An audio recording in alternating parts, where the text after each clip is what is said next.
Hello and welcome to the Clarence and Tom Show, where today we'll be reviewing 80s action film Commando, starring Arnold Schwarzenegger as a soldier so powerful he can literally kill an entire army all by himself. So, Clarence, what did you think of Commando? I really enjoyed it, Tom. It's a perfect example of how films that include lots of action should be made. Films that include lots of action? Don't you mean action films? No, Tom. The two are quite distinct. Sorry, you're confusing me. I always thought Commando was an action film. And you're wrong for thinking that, Tom. As I just explained, Commando is simply a film that includes lots of action sequences. So how's that different from calling it an action film? Because the term action film is stupid. Why is it so stupid?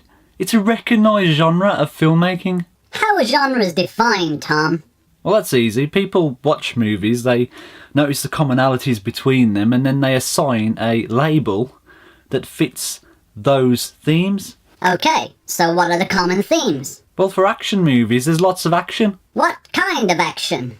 Fighting, explosions, car chases.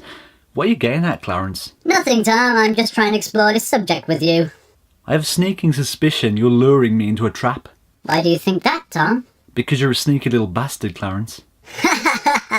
You're right, Tom. I am a sneaky little bastard, and yes, you're right. That's exactly what I'm doing. Okay, look, I'm sorry, Clarence. I don't make this show to make myself look like a complete dickhead. Well, intentionally at least.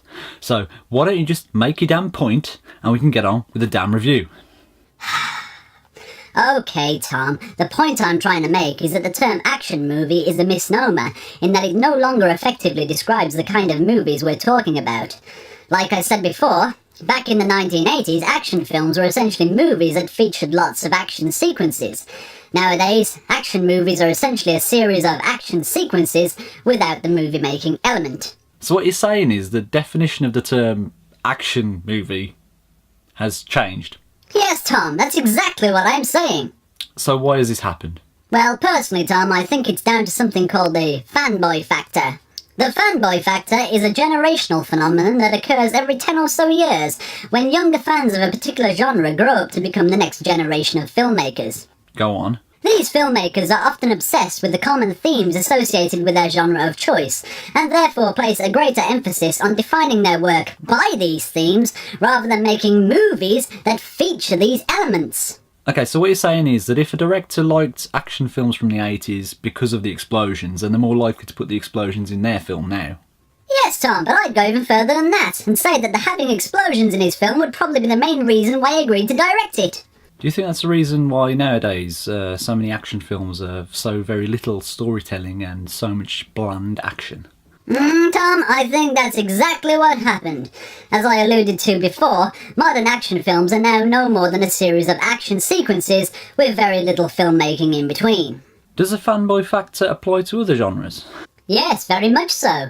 Particularly in modern horror. Is it always the director's fault though? Not always, Tom. A lot of the time it's down to the writing, but since lots of up-and-coming directors nowadays also write their own scripts, you can see why this problem is becoming more and more evident. So what do you think is the solution?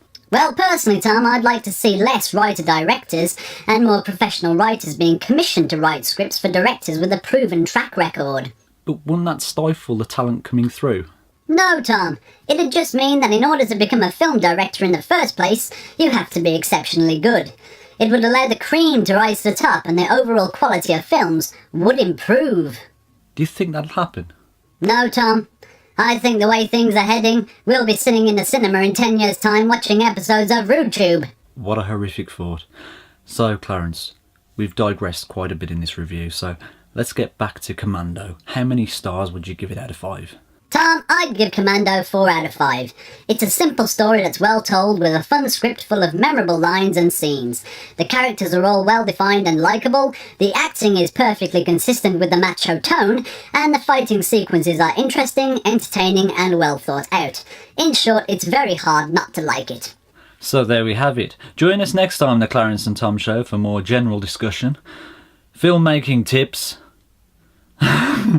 and me making myself look like a complete dickhead.